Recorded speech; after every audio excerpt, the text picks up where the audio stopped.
இயேசு கிறிஸ்து நாமத்திலே உங்களுக்கு என் வாழ்த்துக்கள். எப்பத்தா ஒரு அராமிய மொழி. இது இயேசு கிறிஸ்து, ஆண்டவராய் இயேசு கிறிஸ்து மாம்சத்தில தேவன் இயேசு கிறிஸ்துவா இருந்தபோது பேசின வார்த்தைகள். மொத்தம் 5 இடத்துல அவர் அராமிய மொழியில பேசினது இருக்குது புதிய ஏற்பாட்டில். நம்ம அதை மட்டும்தான் ஃபோக்கஸ் பண்ண போகிறோம். எப்பத்தான், ஏன் அதை நம்ம மெடிடேட் பண்ணணும்ட்டு, ஏன் அதை தெரிந்து கொள்ளணும்னு. அவர் எந்த மொழியில் பேசினா என்ன? நான் பழைய ஏற்பாடு முழுக்க எபிரேய மொழியில் எழுதப்பட்டிருக்குது, புதிய ஏற்பாடு கிரேக்க மொழியில் எழுதப்பட்டிருக்கு. இதில் பர்டிகுலராக ஒரு 5 இடத்துல மட்டும் அவர் அராமிய மொழியில் பேசினது. இயேசு கிறிஸ்து த்ரூஅவுட்டாக அவர் இங்கே இருந்தவரையே, பூமியில் இருந்தபோது அராமிய மொழியில் தான் பேசினார். ஆனால் பைபிளில் ஒரு 5 இடத்துல மட்டும்தான் அவர் அராமிய மொழியில் பேசினார்னு இருக்குது. ஒன்று இந்த எப்பத்தான்றது,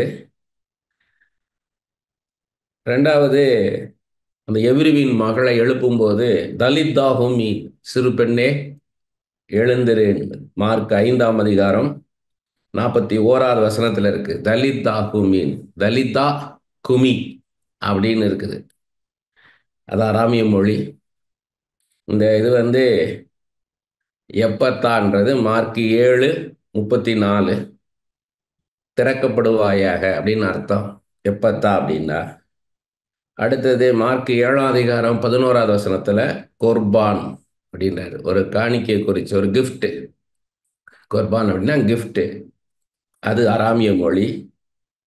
அடுத்து மார்க் 14ஆம் அதிகாரம் 36வது வசனத்தில் அப்பா பிதாவேன்னு கெத்செமனே தோட்டத்தில் அவர் ஜெபிக்கிறது, அப்பா ஃபாதர் அப்படின்றது அராமிய மொழி. அதே மாதிரி மார்க் 15ஆம் அதிகாரம் 34வது வசனத்தில் சிலுவையில் தொங்கும்போது ஏலி ஏலி லாமா செபக்தானின்றது எலாய் எலாய் லேமா செபத்தானின்னு இருக்குது. ஒரிஜினல் தான் அராமிய மொழியில் பேசினது. இது ஏன் அராமிய மொழியில் அவர் பேசினதாக இருக்குது?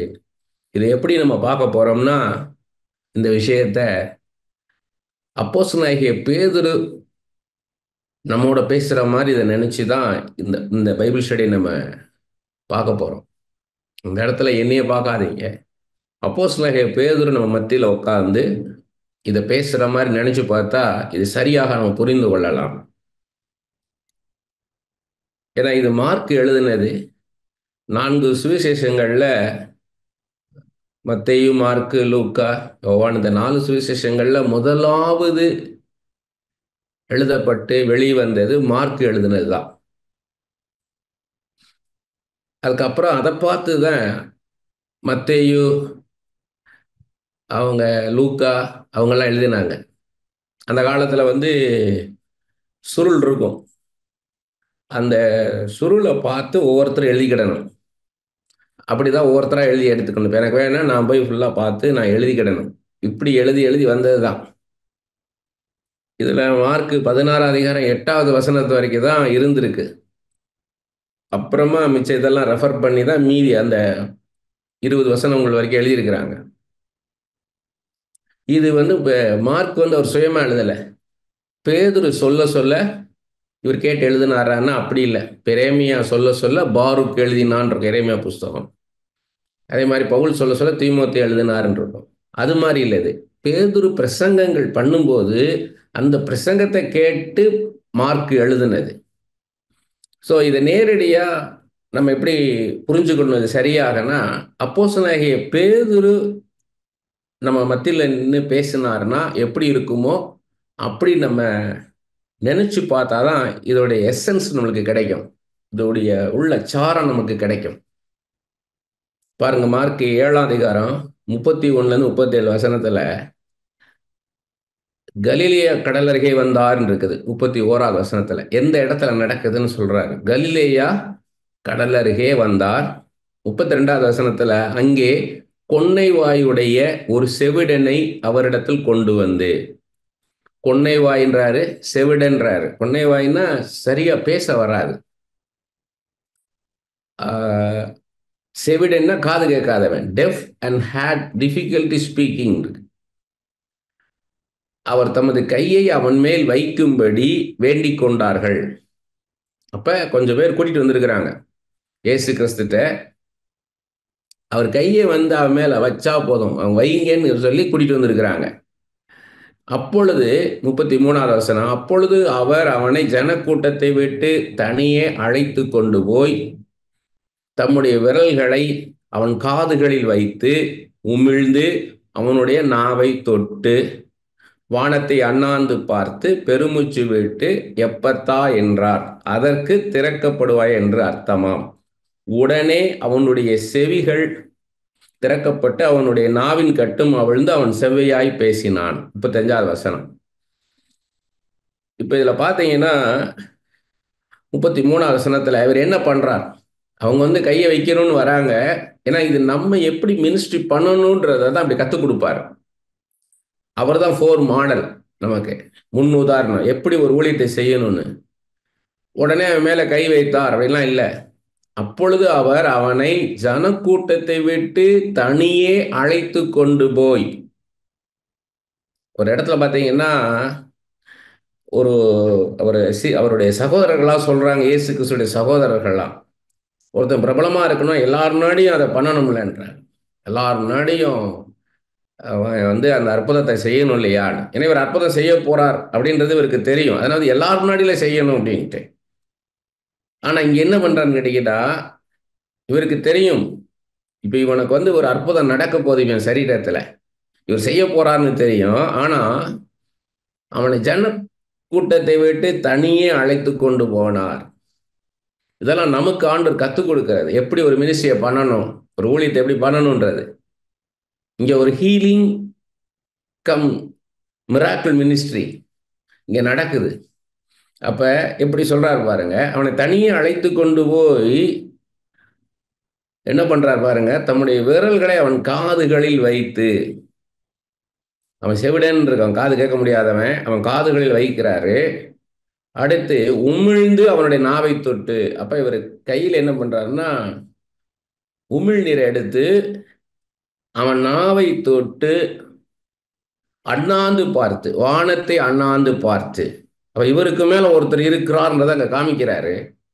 பெருமூச்சு விட்டு, பெருமூச்சு விட்டு அப்படின்னா இஸ்ரேல் ஜனங்கள் எகிப்து ஜனங்களால ஒடுக்கப்படும் பொழுது அவங்க பெருமூச்சு விடுறாங்க. பெருமூச்சு எப்போ வரும்னா, எப்பத்தான் இது நடக்குமோ, இது எப்பதான் எனக்கு ஒரு விடுதலை கிடைக்குமோ, எப்பதான் சுகம் கிடைக்குமோ அப்படின்னு கடைசியா அந்த விடுவாங்க பெருமூச்சு. வார்த்தையால சொல்ல முடியாது.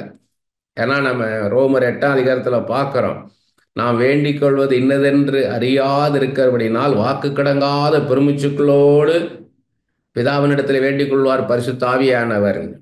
நம்மளால வார்த்தையால சொல்ல முடியாது, அப்படி இருக்கும். ஒரு காரியம் நடக்கவே மாட்டேங்குது, ஒருத்தர் திருந்தவே மாட்டேங்கிறான், மகன் எவ்வளோ சொல்றான் திருந்த மாட்டேங்கிறான் அப்படின்ற போது இவர் திருந்தவே மாட்டாரா, இவரு இப்படியே தான் இருப்பாரா அப்படின்னும் போது ஒரு பெருமூச்சுடுவாங்க. இந்த மாதிரி இவர் பெருமூச்சு விட்டுன்னா மனுஷர்கள் எவ்வளோ கஷ்டப்படுறாங்கன்னு நினைக்கிறார் ஏசு கிறிஸ்து. மனுஷங்க எவ்வளோ கஷ்டப்படுறாங்க அப்படின்னு அதனால பெருமூச்சு விட்டு எப்பத்தா என்றார். அதற்கு திறக்கப்படுவாய் என்ற அர்த்தமாம்.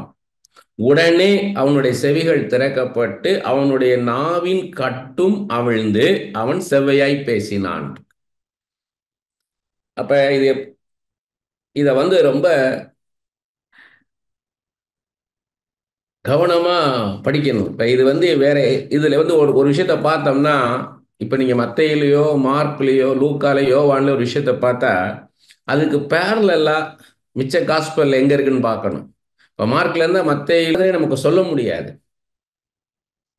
1 ராஜாக்கள் 17:1 பாருங்க, கீலேயாத்தின் குடிகளிலே திஸ்பியனாகிய எலியா ஆகாமை நோக்கி, என் வாக்கின்படி அன்றி இந்த வருஷங்களிலே பனியும் மழையும் பெய்யாதிருக்கும் என்று இஸ்ரவேலின் தேவனாகிய கர்த்தருக்கு முன்பாக நிற்கிற நான் அவருடைய ஜீவனை கொண்டு சொல்லுகிறேன் என்றான். என் வாக்கின்படி அன்றி இனி மழையும் பனிய பெய்யாது என்று நீ நான் சொன்னாத்தான். எவ்வளவு வல்லமை பாருங்க எலியாவின் வார்த்தைக்கு. எலியா சொன்ன மழை பெய்யும் பனி பெய்யும். எலியா சொன்னா நின்னும் போயிரும். நிறுத்திட்டாரு. நிறுத்திட்டு இனிமே வரணும்னா நான் சொன்னாதான் வரும்ன்றாரு. எவ்வளவு வல்லமை பாருங்க, ஒரு தீர்க்கதரிசிக்கு கொடுக்கிறாரு. எரேமியா 1 முதல் 10 வசனங்கள்ல 5வது வசனம், நான் உன்னை தாயின் வயிற்றில் உருவாக்கும் முன்னே உன்னை அறிந்தேன், நீ கற்பத்திலிருந்து வெளிப்படும் முன்னே நான் உன்னை பரிசுத்தம் பண்ணி உன்னை ஜாதிகளுக்கு தீர்க்கதரிசியாக கட்டளையிட்டேன் என்று சொன்னார். உன்னை கற்பத்துல உருவாக்குறதுக்கு முன்பாக உன்னை தீர்க்கதரிசியாக நானே தெரிந்தெடுத்தேன்றார் ஆண்டவர் எரேமியா பார்த்து. ஆனா எரேமியா என்ன சொல்றார் பாருங்க, 6வது வசனம், நான் பேச அறியேன், சிறு பிள்ளையா இருக்கிறேன்றார். 7வது வசனத்துல திரும்ப அவர் சொல்றார், நான் சிறு பிள்ளை என்று நீ சொல்லாத, உன்னை அனுப்புகிற எல்லாரிடத்திலும் நீ போய் நான் உனக்கு கட்டளையிடுகிற எல்லாம் நீ பேசுவாயாக, நீ அவர்களுக்கு பயப்பட வேண்டாம், உன்னை காக்கும்படிக்கு நான் உடனே இருக்கிறேன் என்று கர்த்தர் சொல்லி, கர்த்தர் தமது கரத்தை நீட்டி என் வாயை தொட்டு, இதோ என் வார்த்தைகளை உன் வாயிலே வைக்கிறேன்.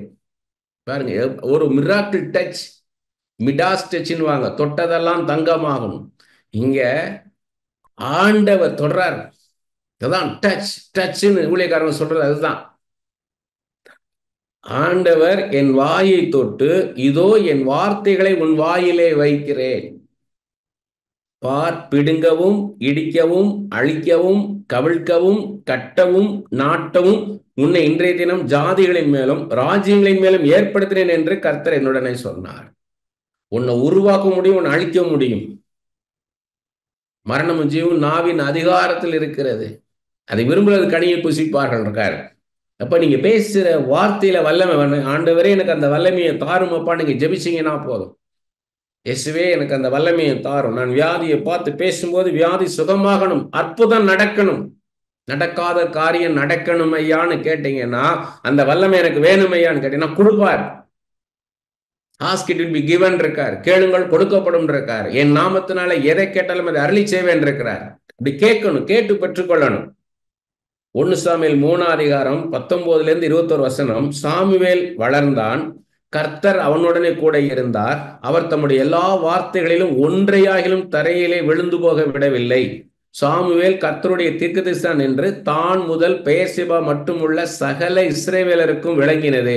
கர்த்தர் பின்னும் சீலோவிலே தரிசனம் தந்தறினார். கர்த்தர் சீலோவிலே தம்முடைய வார்த்தையினாலே சாமுவேலுக்கு தம்மை வெளிப்படுத்தினார். ஒரு வார்த்தை கூட வீணாய் போலன்றார். சாமுவேல் ஒரு வார்த்தை சொன்னார்னா அது அப்படியே நடக்குதுன்னு என்ன அர்த்தம்? ஆண்டவர் அதை அப்படியே நிறைவேற்றுறார். அப்படிப்பட்ட கிருபையை நமக்கு தருவார். இயேசு கிறிஸ்து சிலுவையில பேசின 7 வார்த்தைகள் மேலோட்டமான வார்த்தைகள் கிடையாது, குறிப்பா பேசுறார். மிகவும் ஆழமான பொருள் இல்லைன்னா அர்த்தம் கொண்டவை ஆகும். இந்த வார்த்தைகளுக்கு பின்னால் அவருடைய நோக்கம், பர்பஸ் இருக்குது, அல்டிமேட். ஏன்னா சிலுவையிலிருந்து பேசுறார். சாதாரணமா படகுத்துறையிலிருந்து பேசுறது வேற, ஜபாலயங்களை பேசுறது வேற, பிலாத்துக்கு முன்னாடி ஏரோதுக்கு முன்னாடி பேசுறது வேற. இப்ப ஆன் த கிராஸ்ல இருந்து பேசுறார். த லாஸ்ட் வேர்ட், அவர் ஹியூமன் பீயிங்கா இருந்து, the God who was in flesh, மாம்சத்தில் அவர் இருந்து அவர் பேசின வார்த்தை ஆண்டவர். அப்ப இதற்கு மேல ஒரு மனுஷன் எப்பேற்பட்ட ஞானியாக இருந்தாலும் சரி, எப்பேற்பட்ட சிந்தனையாளனாக இருந்தாலும் சிந்திக்க முடியாது. அது எப்படின்றத சிந்திக்க முடியாது. அதுதான் அல்டிமேட் விஸ்டம். ஞானத்தின் உச்சத்திலிருந்து பேசுறாரு. எல்லாவற்றையும் சிருஷ்டித்த தேவன் பேசுற வார்த்தைகள் இது. ஏன்னா ஆண்டவர் பேசுற வார்த்தை, ஞானத்தை உண்டாக்குனவர், அறிவை உண்டாக்குனவர் பேசுற வார்த்தை. எது சரியோ அதை மாத்திரம் பேசுறார். ஏதோ ஒண்ணு பேசல, அவர் கேஷுவல் டாக் கிடையாது, சீரியஸா பேசுறாரு, ஒரு பர்பஸோட பேசுறாரு. சர்வ வல்லமை உள்ள தேவன் சகலத்தையும் வார்த்தையினாலே உருவாக்குனார்ன்றது நமக்கு எல்லாருக்கும் தெரியும். எபிரேயர் 11:3 இருக்குது. சகலத்தையும் வார்த்தையினால உருவாக்கினார். என் சிருஷ்டிப்பின் வல்லமை, அற்புதம் செய்யற வல்லமை நிறைந்த வார்த்தைய பேசுறவர் ஆண்டவர். அப்ப எப்பத்தான் என்னுடைய வாழ்க்கையை பார்த்து பேசுமையான்னு நீங்க மன்றாடி ஜெபிச்சீங்கன்னா, எப்பத்தா அப்படின்னு ஒரு வார்த்தை கேட்டுச்சுன்னா விடுதலை உண்டாயிரும். அடைப்பட்ட வாசல்கள் திறக்கும். ஏசாயா 61:3 பார்க்கிறோம், சாம்பலுக்கு பதிலாக சிங்காரம் உண்டாகும், துயரத்துக்கு பதிலாக ஆனந்தம் உண்டாகும், ஒடுங்கின ஆவிக்கு பதிலாக துதியின் உட உண்டாகும். எதையும் செய்ய வல்லவர், சகலத்தையும் செய்ய வல்லவர், மரணத்தையும் முறித்து போட வல்லவர், காலங்களையும் சமயங்களையும் மாற்ற வல்லவர், ராஜாக்களை தள்ளி ராஜாக்களை ஏற்படுத்துகிறவர். எப்படி பாருங்க, ஒருத்த மேல் அதிகாரத்தில் இருக்கிற உட்கார்ந்து உங்களை கஷ்டப்படுத்திட்டு இருக்கிறாரா? நீங்க நியாயமா இருந்தும் உங்க நியாயத்தின்படி நடத்தலையா? நீங்க ஜெபிச்சீங்கன்னா போதும், இன்னொரு ஆள் அங்க கொண்டாந்து நிப்பாட்டிடுவார். Next day he will be removed by another officer, another man. ஆண்டவரால முடியும். இயேசு கிறிஸ்து எந்த மொழியில் பேசின கன்க்ளூஷன் வந்துட்டேன் நான். இப்பதான் மெயின் இதான் நீங்க கான்சன்ட்ரேட் பண்ணணும். இயேசு கிறிஸ்து எந்த மொழியில் பேசியிருந்தால் என்ன, நமக்கு அங்க நடந்த விஷயம்தானே முக்கியம் என்று நாம் நினைக்கலாம். அப்போஸ்தலனாகிய பேதுருவே அங்கு நடந்த விஷயங்களை நம்மிடத்தில் நேரில் பேசுவது போல யோசித்து பாருங்கள். இதான் நான் முதல்ல சொல்லிட்டே இருக்கிறேன். பேதுருவே நம்மகிட்ட பேசுற மாதிரி நினைச்சு பார்க்கணும். அராமிய மொழியில் பேசினார். எப்பத்தா தலுத்தா குமி அப்படின்றத அவரு அராமிய மொழியில் பேசினார்ன்றத சொல்றாரு. வேதத்தில் இயேசு பேசின எல்லா காரியங்களையுமே அராமிய மொழியில் இருக்க வேண்டியதே.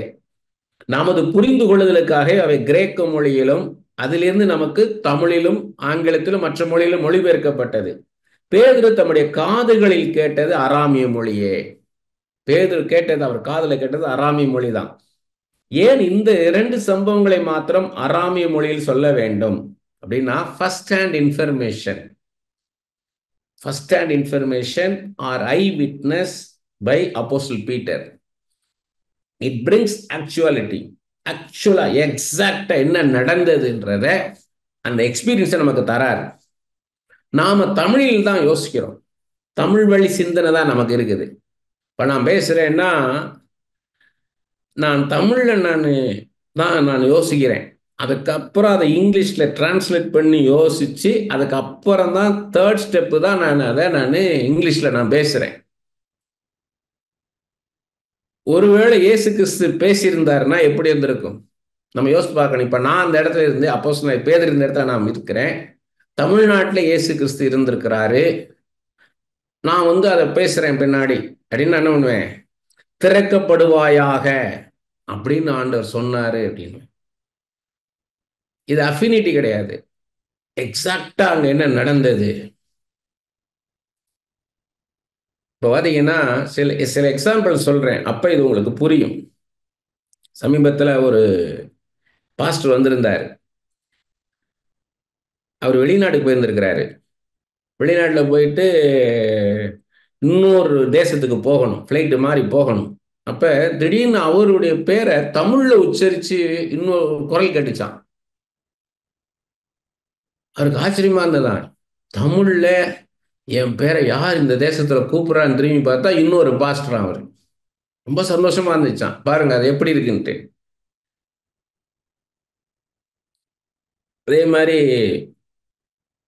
ஒரு சின்ன பாப்பா, அது அவங்க அம்மாவை மம்மின்னு கூப்பிடுவான். வேற யாரோ அந்த அம்மாவுடைய பேர் சொல்லி கூப்பிட்டாங்களாம். இதுக்கு ஒரே அழுகையாம். என்னன்னு கேட்டா, எங்க மம்மியோட பேர் மம்மி, நீங்க வேற பேரை சொல்லி கூப்பிடுறீங்கன்னு. அதுக்கு அது அதை ஏத்துக்க முடியல. ஏன்னா அது நினைச்சுக்கிட்டு இருந்துச்சு அவங்க அம்மாவுடைய பேர் மம்மின்னு. அதை வேற யாரோ பேரை சொல்லி கூப்பிட்டா அதுக்கு அது இல்லை உங்க பேர் மம்மின்னு இருக்குது. அதே மாதிரி சில பேருக்கு செல்ல பேர் வச்சிருப்பாங்க. சில பேருக்கு என்ன பண்ணுவாங்கன்னா நிக் நேம் வச்சிருப்பாங்க. அது பாசிட்டிவா இருக்கும், நெகட்டிவா இருக்கும். அந்த குறிப்பிட்ட நபருக்கு அந்த பேர் எப்படி இருக்கு யோசிச்சு பாருங்க. எங்க வீட்டில் பார்த்தீங்கன்னா, நான் பிறந்து வளர்ந்த வீட்டில், எங்க வீட்டில் யாராவது ஒரு அனாதை பிள்ளை எடுத்து வளர்ப்பாங்க. அது எங்களுக்கு சர்வெண்டா இருக்கும். எங்க அக்காமார்களோடய வளரும். அதுக்கப்புறம் எங்க அப்பா அதுக்கு எல்லாருக்கும், எங்க அக்காமாருக்கெல்லாம் எப்படி கல்யாணம் பண்ணி வச்சாரோ அப்படியே கல்யாணம் பண்ணி வச்சிருவாரு. முதல்ல வந்ததுக்கும் சுஷீலா தான் பேரு. அது போன பிறகு இன்னொரு பொண்ணு வந்துச்சு, அது பேர் வேற பேரு, ஆனா அதுக்கும் சுஷீலான்றதான் பேரு. அதே மாதிரி எனக்கு ஆர்கன் சொல்லி கொடுத்தவன் அவன் பேரு வேற. ஆனா அவங்க வீட்டில் அவன் 3வது கடைசி, அவனை குட்டின்னு கூடுவாங்க. எங்க சர்ச்சில் எல்லாருமே அவனை குட்டின்னு தான் கூடுவோம். எனக்கு அவன் தான் ஆர்கன் சொல்லி கொடுத்தான். அவன் தான் எனக்கு டீச்சர், மியூசிக் டீச்சர். என்னோட ஏஜே தான் அவனுக்கு. அவனை எல்லாருமே குட்டின்னு தான் கூப்பிடுவான். அவன் அவன் பேர் பார்த்தீங்கன்னா யாருக்குமே தெரியாது. எல்லாருமே அந்த காலனியில், எங்க அந்த காலனியில் இருந்தவங்க எல்லாருமே அவனை குட்டின்னு தான் கூப்பிடுவாங்க. அதே மாதிரி நான் 9th ஸ்டாண்டர்ட் படிக்கும்போது எங்கள் கிளாஸ் டீச்சர் விஜயராகவன் பேர், அவர் அடுத்த பீரியட் யாருன்னு கேட்டார். உடனே டக்குன்னு ஒரு பையன் எந்திரிச்சு மிஸ்டர் லெஃப்ட்ன்ட்டான். ஏன்னா அவர் பால்ராஜ் அவர் பேர், ஆனால் லெஃப்டில் தான் அவர் எழுதுவார். மேக்ஸ் டீச்சர் அவர். அவரை நாங்கள் லெஃப்ட்டுன்னு கூப்பிட்டுக்கிட்டு இருப்போம். டே லெஃப்ட் வராறா, லெஃப்ட் வராறான்ட்டு. இவன் என்ன பண்ணிட்டான், மிஸ்டர் லெஃப்ட்ன்ட்டான். அவர் கிளாஸ் டீச்சர் ரொம்ப கொஞ்சம் ஸ்ட்ரிக்டான ஆள். ஆனால் டக்குன்னு சிரிச்சிட்டாரு. சிரிச்சிட்டு, அப்பா மெதுவாக பேசியா, மிச்சம் யாராவது கேட்டாங்கன்னா வேற மாதிரி ஆயிட போகுது அப்படின்ட்டு. அப்போ இதெல்லாம் ஏன் அப்படின்னா ஆக்சுவலாக நடந்ததுங்க. இப்போ நான் சொல்லும் போதே அந்த கிளாஸ் ரூம், அந்த என்விரான்மெண்ட்டு, அந்த டீச்சர், நாங்கள் எங்கே உட்காந்துருந்தேன், என் பக்கத்தில் யார் உட்காந்துருந்தா, அதெல்லாம் அப்படியே கண்ணு முன்னால் வருது. அந்த அவங்க என்ன ஒயிட் அண்ட் ஒயிட் ட்ரெஸ் போட்டிருந்த அந்த சார் அப்படின்ட்டு. இப்போ நீங்கள் பேசணும், இது எதுனால முக்கியம்? அவர் எந்த மொழியில் பேசியிருந்தா என்ன? அராமிய மொழியில் பேசினார்னு பேதுரு சொல்றது ஏன் முக்கியம்? அவர் ஏதோ ஒரு பாஷையில் பேசிட்டார், ஏதோ ஒரு மொழியில் பேசுகிறார். எதுக்காக அராமிய மொழியில் பேசினார் ஏன் சொல்லணும்? ஏன்? இதுதான் இன்னைக்கு இன்னைக்கு இன்னைக்கு தியானிக்க வேண்டிய காரியமே இதுதான். இதுக்கு தான் இவ்வளவு ட்வீட் வந்தது. நம்ம யோசிக்கிறது தான் தியானம். ஆழமா யோசிக்கிறதுக்கு பேர் தான் தியானம். ஏன்னா இட் இஸ் அன் எக்ஸ்பீரியன்ஸ். இது ஒரு அனுபவம். ஏதோ ஒரு பேசி காதில் கேட்குற பிரசங்கம் கிடையாது இது. அதில் என்னத்தை நம்மளை உணர வைக்கிறார் ஆண்டவர். நம்மளை ஏதோ ஒரு காரியம் இதன் மூலமாக ஆண்டவர் பேசுகிறார். ஒரு காரியம் நம்மளோட ஒரு பேசுகிறாரு. நீங்கள் என்னை ஃபாலோ பண்ணுறீங்களா அப்படின்னு கேட்பாங்க சில பாஸ்டர்ஸ். டீச்சர்ஸ் அதே மாதிரி கிளாஸ் எடுக்கும்போது ஃபாலோ பண்ணுறீங்களா அப்படின்னு வாங்கன்னா, புரியுதா, என்னை ஃபாலோ பண்ணுறீங்களா, நான் என்ன சொல்ல வரேன் தெரியுதா அப்படின்னு கேட்பாங்க. Are you with me, hello இருக்கிறீங்களா அப்படின்னு கேட்பாங்க.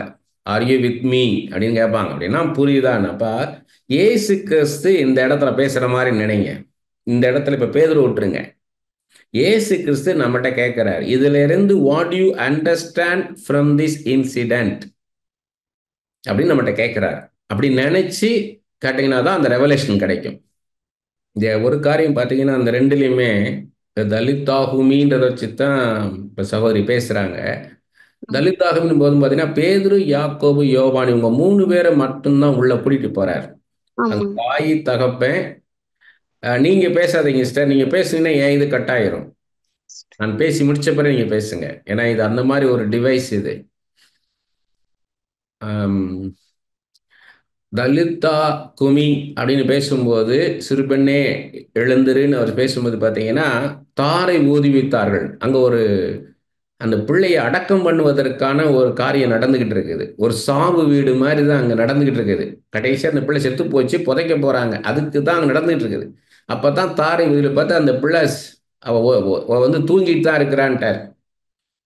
ஆனால் இவங்க அதை என்ன பண்ணிட்டாங்கன்னா, இவங்க அதை ஏற்றுக்கலை, எள்ளி நகையாடுறாங்க, அவரை பரியாசம் பண்ணுறாங்க.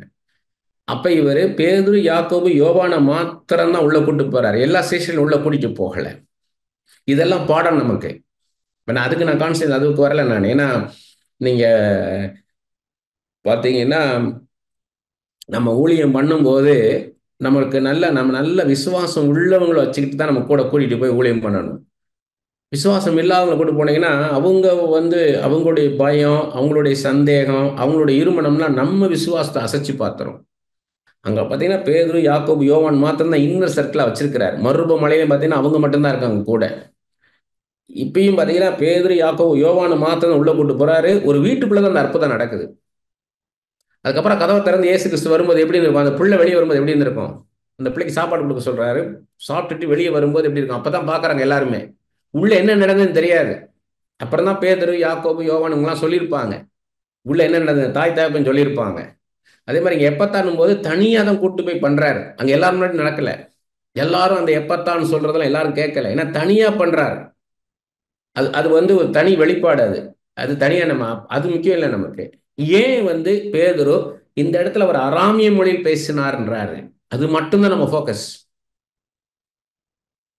ஏன்னா இப்ப நீங்க போய் அமெரிக்க ஜனாதிபதியை பார்க்குறீங்க, இல்ல நம்ம நாட்டு பிரைம் மினிஸ்டர் போய் பார்க்குறீங்க, இல்ல நம்ம சீஃப் மினிஸ்டர் மீட் பண்றீங்கன்னா குறிப்பா பேசணும். அவங்கள்ட்ட போய் நீங்க ஹிஸ்டாரிக்கல் ஈவென்ட் சொல்லிட்டு இருந்தீங்கன்னா அதுக்கெல்லாம் அவங்களுக்கு டைம் கிடையாது. நீ அப்படி பண்ணவும் கூடாது. அவங்களுக்கு எவ்வளவு நேரம் கொடுத்தாலும் சுருக்கமா பேசணும். முக்கியமான ஒருத்தர், தமிழ்நாட்டில் உள்ள ஒரு அதிகாரத்தில் உள்ள ஒரு முக்கியமான ஒருத்தரை சந்திச்சேன். நான் சுருக்கமா பேசினேன். அப்ப அவர் கேட்டாரு, எங்க அவசரமா போறீங்களான்னாரு. இல்ல சார், உங்களை பார்க்கறதுக்காக நிறைய விசிட்டர்ஸ் இருக்கிறாங்க, பெரிய பெரிய ஆபீசர்ஸ் வெயிட் பண்ணிக்கிட்டு இருக்கிறாங்க. ஸோ நான் உங்க நேரத்தை நான் எடுத்துக்கொள்ள கூடாதுன்னு. இல்ல இல்ல பரவாயில்ல, நீங்க தாராளமா நீங்க மெதுவா உங்க வாழ்க்கை பத்தி பேசுங்கன்னாரு. அவங்க டைம் கொடுத்தா நம்ம பேசணும். அவங்க டைம் கொடுக்காம நம்ம பேசக்கூடாது.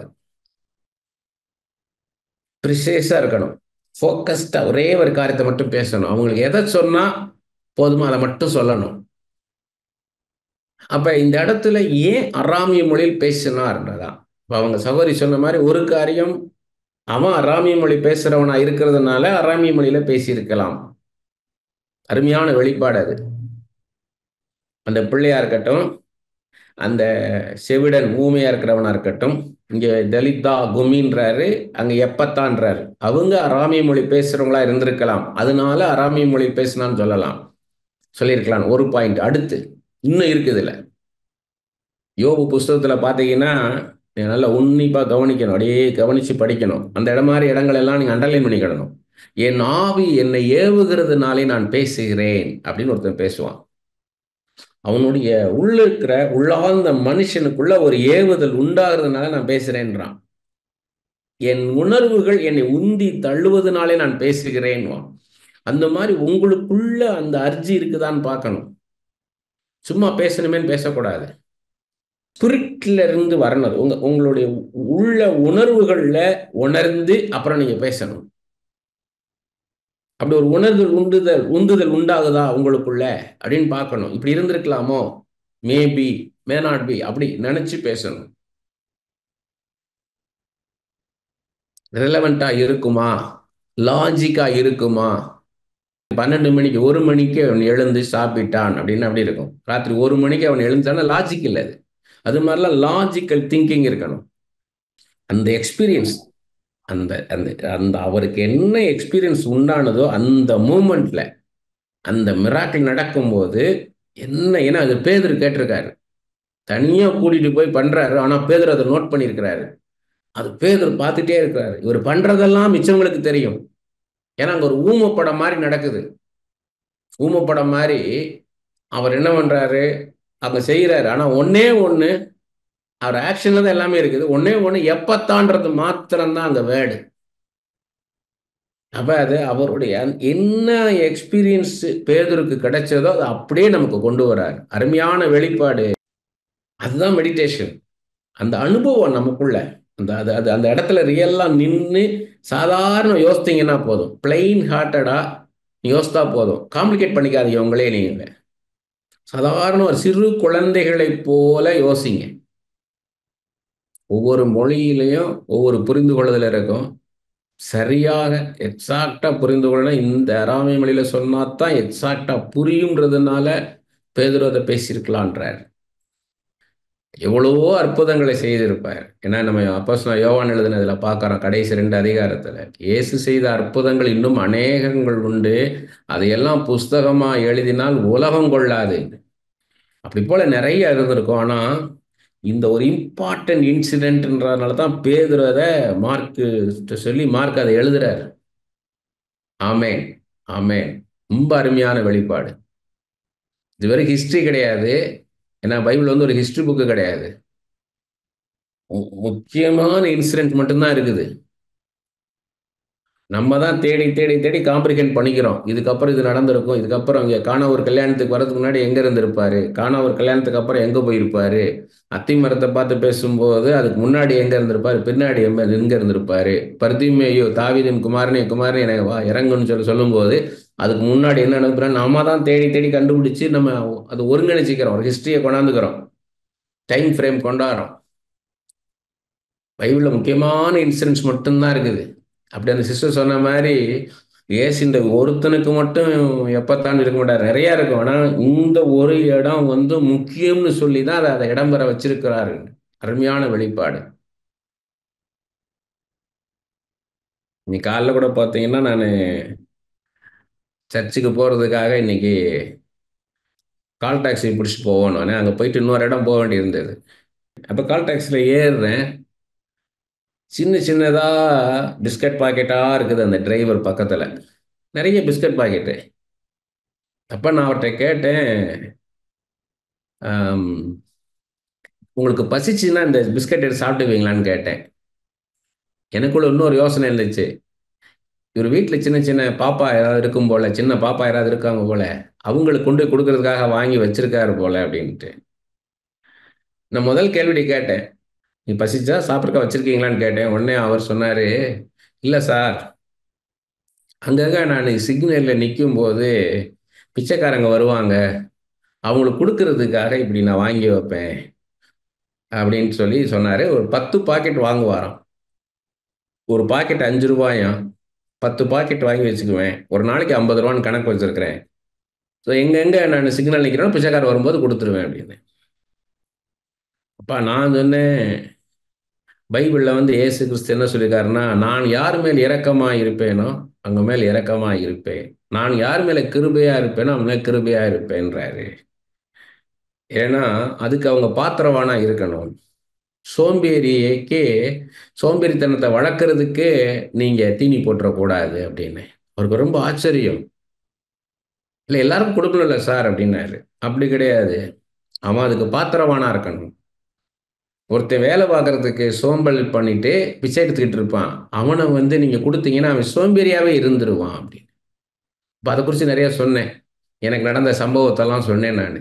எப்படி நான் ஒருத்தனுக்கு ரெகுலரா நான் குடுத்தேன். கடைசியில ஆண்டவர் வந்து, "நீ இவனுக்கு குடுக்கக்கூடாது" அப்படின்னாரு. நான் சொல்லிட்டு எப்பயுமே என்ட்ட கேட்டியான்னு கேட்டாரு. எதுக்கு ஆண்டவரே கேட்கணும்? நான் ஒரு பிச்சை கால் இல்லாத ஒருத்தனுக்கு நான் குடுக்குறேன். அவன் கை தான் இருக்குது, கால் இல்ல. அவன் ஒரு பலகையில சக்கரத்த வச்சுட்டு தள்ளி, தள்ளி வந்துகிட்டு இருக்கிறான். அவன் கஷ்டப்பட்டுட்டு இருக்கான். அதுக்கு தான் நான் குடுத்தேன் அப்படின்னு. திரும்பி பாருன்னாரு. திரும்பி பார்த்தா அவன் சிகரெட் குடிச்சிட்டு இருந்தான். "நீ எதுக்கு குடுத்த தெரியுதான்னு?" கேட்டாரு. அப்படி சொல்லிக்கிட்டு இருக்கும்போதே திடீர்னு ஐயா! ஐயான்னு சத்தம். என்னன்னு பார்த்தா, நான் ரோட்ல வந்து அந்த அந்த ரோடு வந்து மெயின் ரோட்ல வந்து ஜாயிண்ட் ஆகுது. அந்த ஜாயிண்ட் ஆகுற இடத்துல ஒருத்தன் நின்னுட்டு கத்துனோனே எனக்கு அதிர்ச்சி ஆயிட்டு திரும்புனா, அவனுக்கு இந்த 2 கையும் இல்ல. இந்த 5 விரல் வந்து இங்க இருக்குது. இந்த 5 விரல் இங்க இருக்குது அவனுக்கு. இந்த இங்க விரல் இங்க இருந்து துடிக்குது. இதுல ஒரு ஒரு பாத்திரம் தொங்குது. அத வச்சுட்டு ஐயா! ஐயான்றான். இவனுக்கு குடுக்க வேண்டிய காச தான் நீ அவனுக்கு குடுத்துக்கிட்டு இருந்தன்னாரு ஆண்டவர். எனக்கு ரொம்ப கஷ்டமாயிருச்சு. இவ்வளவு நாள் நானு தானம், தர்மம் பண்ணேன்னு. ஆனா, யாருக்கோ நான் பண்ணிட்டேனேன்ருச்சு. ரொம்ப கஷ்டமா இருந்துச்சு. இப்படி பண்ணிட்டேனேன்ட்டு. ஒரு ஒரு ஒரு ஒரு 1 வாரம் கழிச்சு பார்க்குறேன். அந்த ஸ்டாப்ல ஏறாம அடுத்த ஸ்டாப்புக்கு போறேன் நானு. ஏன்னா அங்க போனா இன்னும் நெறைய பஸ் வரும்ன்ட்டு. அப்ப இதே பிச்சைக்காரன் உட்கார்ந்திருக்கான். இந்த தரையில தள்ளிக்கிட்டு வரவன். கால் இல்லாதவன்.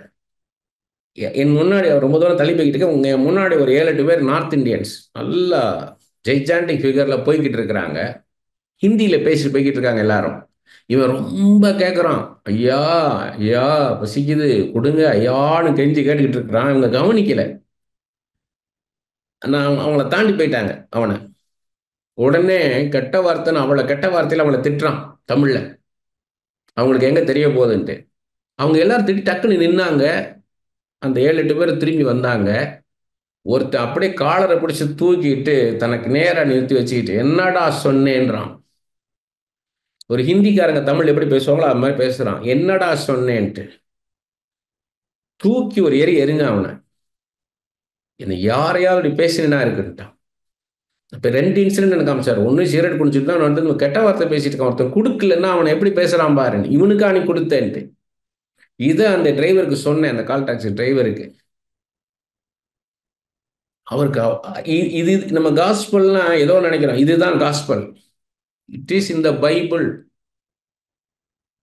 நீங்க பைபிள்ல இருந்து ஒரு இன்சிடென்ட சொல்றீங்க. இயேசுவை பத்தி சொன்னீங்கன்னா, இது பைபிள்ல இருக்குது. இது இயேசு சொன்னாரு. இன்னைக்குன்னு பார்த்து என் பெரிய பைபிளை என் கையில வச்சிருந்தேன். அப்ப அவர் பார்க்கிறாரு. ஓ! பைபிள்ல இவ்வளவு நல்ல காரியங்கள் இருக்குதா? இன்னைக்கு நிச்சயமா இந்த விஷயம் அவருக்குள்ள ஓடிக்கிட்டே இருக்கும். அப்ப அவருக்கு புரிகிற மாரி நான் சொன்னேன். அதுதான் முக்கியம் இங்க. அவருக்கு புரிகிற மாரி சொல்லணும். டக்குன்னு வசனமா சொல்லிட்டு இருக்கக்கூடாது. அதை எடுத்து இன்டர்பிரட் பண்றது தான் நம்ம சர்வன்ட் ஆஃப் காட் உடைய வேலை. கர்த்தர் நமக்கு ஒரு காரியத்தை சொல்லுவார்.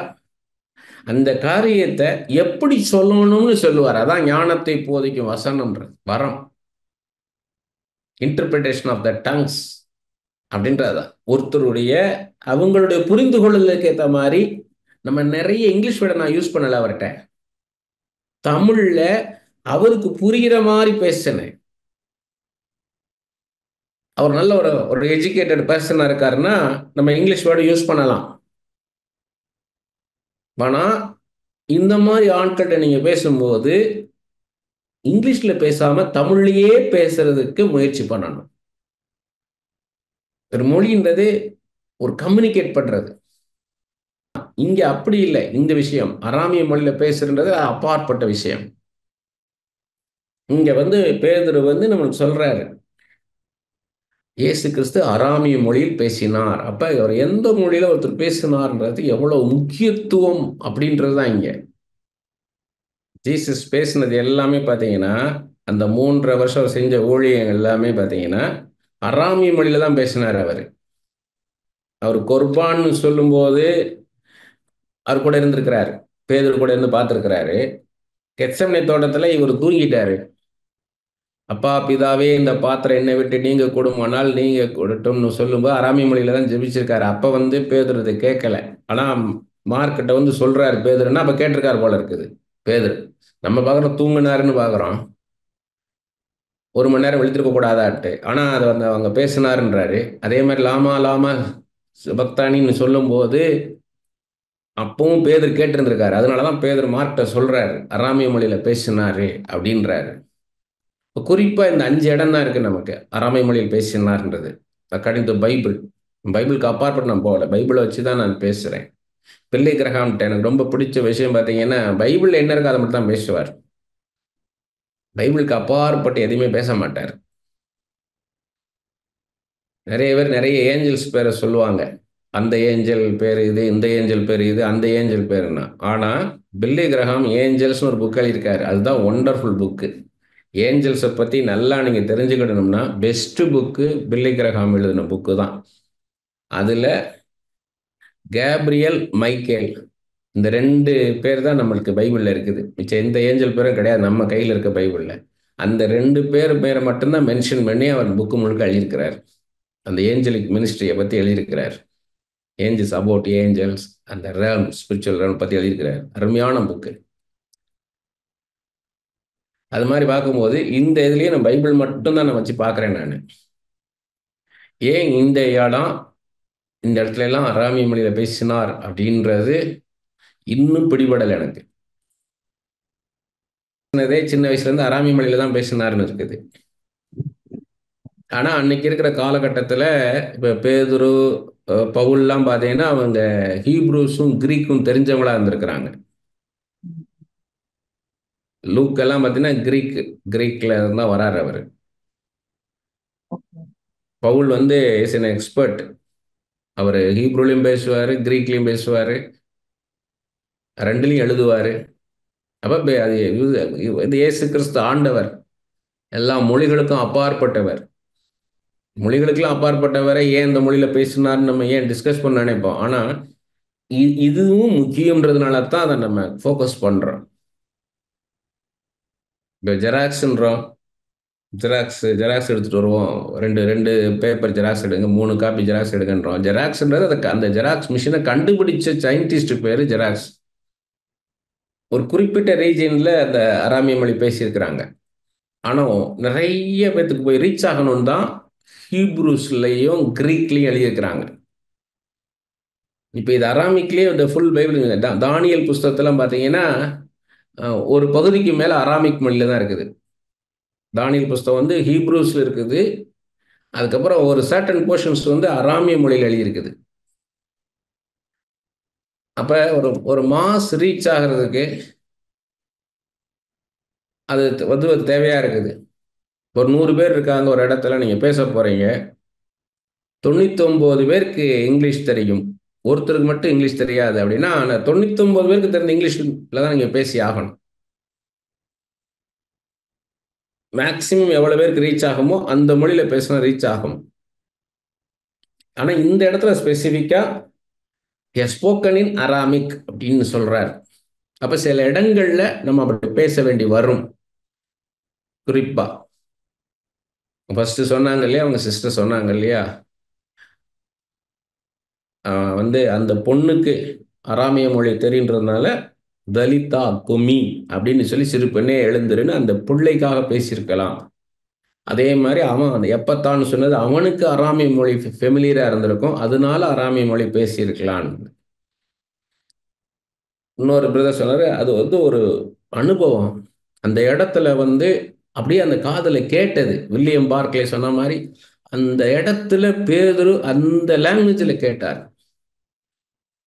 அதை கேட்டதை அப்படியே நமக்கு புரியுதுன்றதுக்காக சொல்றாரு. எக்ஸாக்டா வாட் ஹேப்பன்றத அப்படியே நமக்கு கொண்டாந்து கொடுக்குறாரு. இப்போ ஒரு கொலை நடந்துருச்சுன்னா கண்டுபிடிக்க முடியாம இருக்கிற ஒரு கொலை, ஏதோ ஒரு ஆத்துல வந்து ஒரு ஆத்தோரத்துல ஒரு ஒரு ஆத்துக்குள்ள இருந்தே ஒரு பிணத்தை எடுக்கிறாங்கன்னு வைங்க. அப்போ போலீஸ் அதை இன்வெஸ்டிகேட் பண்ணும்போது கண்டுபிடிக்க முடியலன்னா கடைசியில் வந்து என்ன பண்ணுவாங்கன்னா, யாரை வந்து எப்படியோ கண்டுபிடிப்பாங்க. கண்டுபிடிச்ச பிறகு அதில் ஒரு பார்ட் என்ன பண்ணுவாங்கன்னா, அந்த யார் யார் எப்படி எப்படி கனெக்டட் அவங்க எல்லாரையும் கொண்டு போய் அதை எனாக்ட் பண்ண வச்சு பார்ப்பாங்க. யார் யாருக்கு ஃபோன் பண்ணா, யார் அந்த ஸ்பாட்டில் வந்தா, யார் அந்த வெப்பனை கொண்டு வந்தா, யார் அந்த பர்சனை கொண்டு வந்தா, எப்படி அதை கொண்டு போனாங்க அந்த உடலை, அந்த சரீரத்தை எப்படி அதை மர்டர் பண்ணாங்கன்றத நடிச்சு காமிக்க சொல்லுவாங்க போலீஸ்.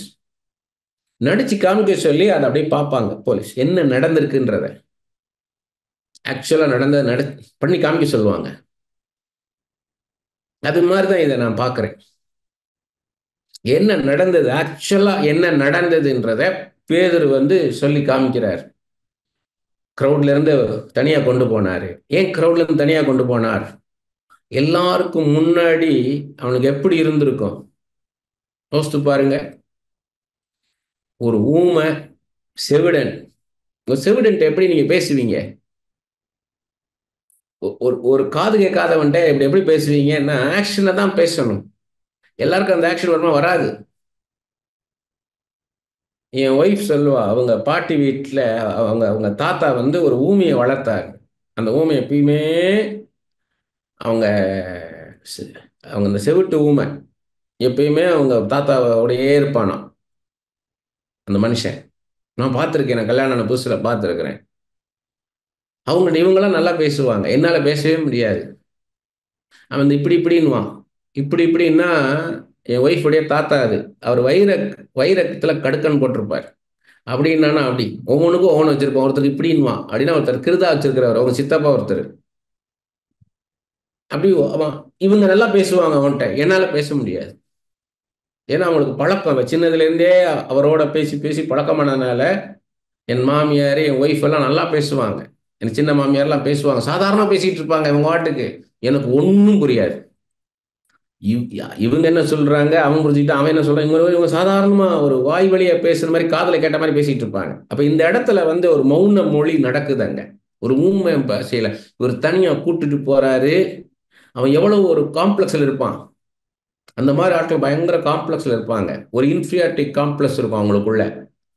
எனக்கு எனக்கு காது கேட்காது, என்னால பேச வராது, நான் ஊமைன்றது அவன் இயலாமை வந்து அவங்களை அப்படியே சப்ரஸ் பண்ணிக்கிட்டு இருக்கும், அழுத்திக்கிட்டு இருக்கும். அந்த மாதிரி இவங்களை எல்லா க்ரௌடுக்கு முன்னாடி வச்சு அதை செய்யாம தனியா கூட்டிட்டு போறாரு. தனியா கூட்டிட்டு போய் அங்க இதை செய்யறாரு.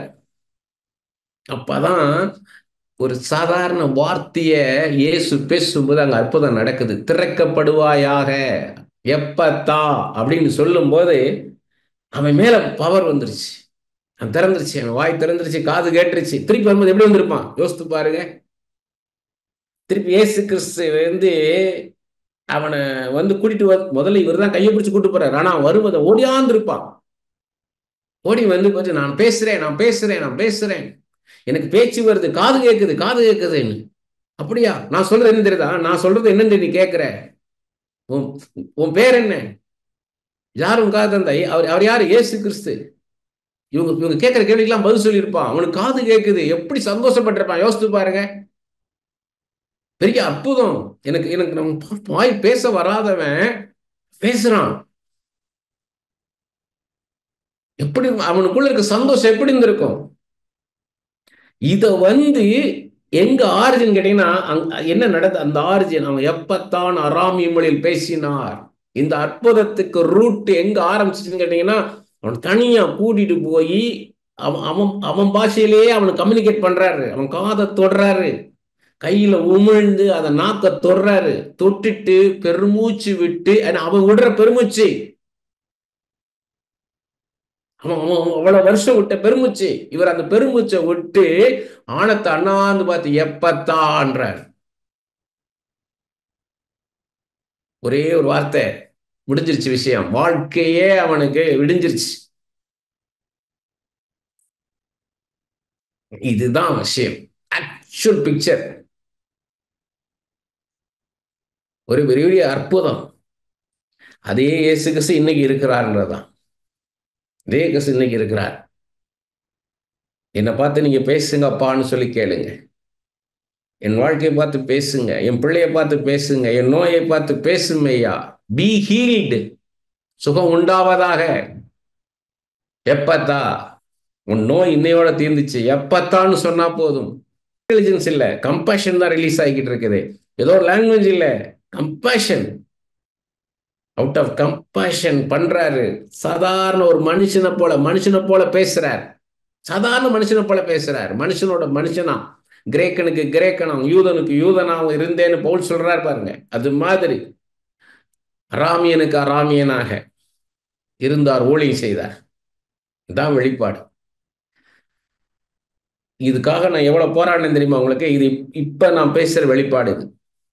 இது சரியான எனக்கு தெரியாது. இந்த நேரம் கர்த்தர் என்கிட்ட பேசுறது அப்படி நான் உங்கள்கிட்ட பேசிட்டு இருக்கிறேன். ஒரு டைட்டா இருந்துச்சு எனக்குள்ள. இப்ப ரிலீஸ் ஆகிறேன் நான். இந்த ரெவலேஷன் கிடைச்ச உடனே எனக்குள்ள ஒரு பெரிய டெலிவரன்ஸ். அப்படிதான் இருக்கணும் பிரசங்கம். நீங்க பிரசங்கம் பேசி முடிச்ச பிறகும் அது கண்டினியூ ஆகும். அந்த மேடையில் அது முடிஞ்சிடும். இப்ப இதோட முடிஞ்சிடாது. எனக்கு இது தொடர்ந்து எழுதுவேன் நான். தொடர்ந்து இதை குறித்து என்கிட்ட பேசுவார்.